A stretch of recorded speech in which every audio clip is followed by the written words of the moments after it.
Summary of an Ideal Husband by Oscar Wilde. When the curtain opens, we see a large, beautifully decorated drawing room where Lady Chiltern is hosting her guests. Among them are beautiful socialites like Mrs. Marchmont and Lady Basildon, conservative politicians like Lord Caversham, and clever dandies like Lord Goring. Lady Markby and Mrs. Cheveley will join the party in a minute.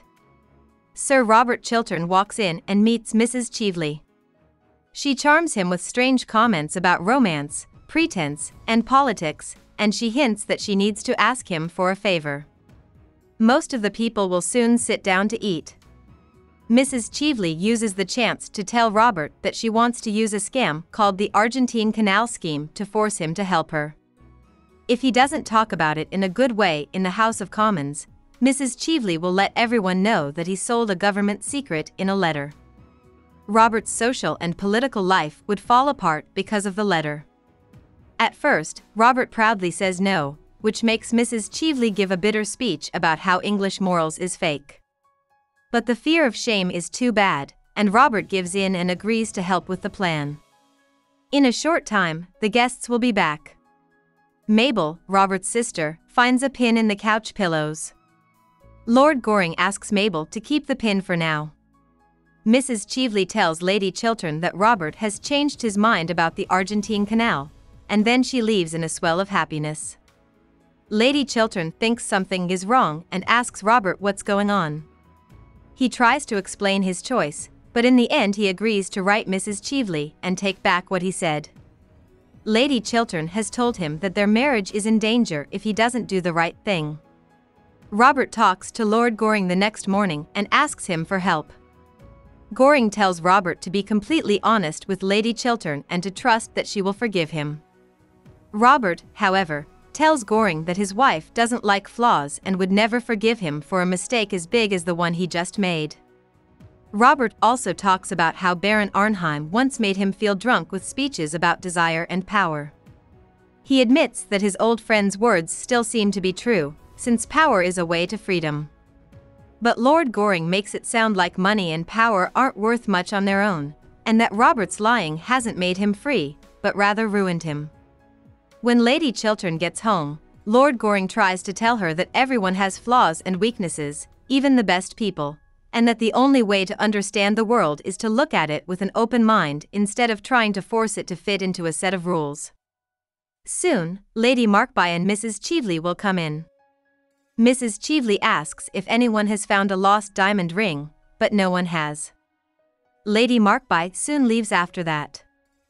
Lady Chiltern finds out about Robert's secret from Mrs. Cheveley, who then leaves quickly. Lady Chiltern is so upset and sad that she tells Robert that he doesn't deserve to be her ideal anymore. Robert tells her in a very angry way that he doesn't want to be her ideal.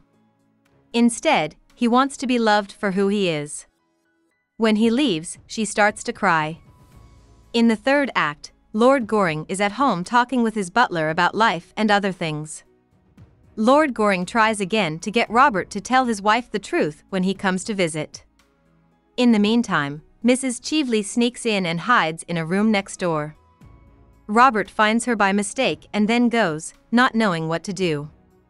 If Lord Goring agrees to marry her, Mrs. Cheveley says she will give Lord Goring the letter that could be used against Robert. Lord Goring says no and, out of the blue, ties a chain around her wrist with the lost charm. Years ago, she stole it from Lord Goring's cousin. Mrs. Cheveley hands over Robert's letter and leaves because she is afraid of the cops. The last part of the play takes place the next morning. Robert's speech against the Argentine Canal was so good that he was chosen to be a member of the cabinet. Lady Chiltern tells him to leave politics, but after talking to Lord Goring, she decides to tell Robert to do whatever makes him happy. Mabel and Lord Goring end up getting engaged, Robert and Lady Chiltern patch things up, and peace is eventually restored. About the author. Oscar Wilde grew up in an artistic and intelligent Anglo-Irish family. His father was a surgeon and a folklorist, and his mother was a well-known artist and devoted Irish patriot.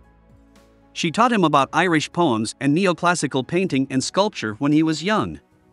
Wilde went to Trinity College in Dublin to study classics, And then he went to Magdalen College in Oxford, where he got very active with the aesthetic movement. This controversial group of Oxford students turned their backs on traditional male activities and ways of acting and tried to make everyday life more like a work of art. Wilde was one of the most well-known people in the group. After he graduated, he wrote a lot of poems, news, and plays in which he defended aestheticism in direct and indirect ways. He was well known for his charisma, cleverness, and strange taste in clothes. In staid Victorian London, he was also known for having a few gay relationships and meetings that were mostly public. In 1894, the Marquess of Queensberry, who was the father of Wilde's girlfriend, accused him in public of sodomy. Wilde sued him for slander, but lost, so he was sent to jail for public indecency. He did hard work for 2 years, which hurt his health a lot. A few years after he got out of jail, he got brain meningitis and died. Hope we summarized it fully and you liked it.